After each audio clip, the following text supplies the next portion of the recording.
ஆனா இது நடந்தது ஒண்ணு. நீங்க அனுப்புற 3 திருட்டு பசங்களும் மாட்டிக்கிட்டாங்க சார். என்ன சொல்ற? ஆமா சார், எல்லாத்துக்கும் காரணம் அந்த நிலாவோட அம்மா தான் சார்.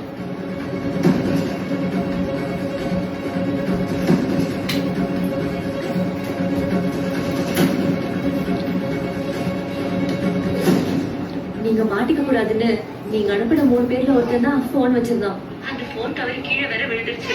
அதை நான் தான் எடுத்து வச்சிருக்கேன். இல்லைன்னா நீங்க போன் பண்ணி பேசின எல்லாமே ஆதாரமா இருக்கும். நீங்க மாட்டிருப்பீங்க. நீங்க கொடுத்த காசுக்கு என்னால இந்த அட்டம்ல இவ்வளவுதான் சார் செய்ய முடிஞ்சு. மற்றபடி இது எல்லாத்தையும் கெடுத்தது அந்த நிலாவோட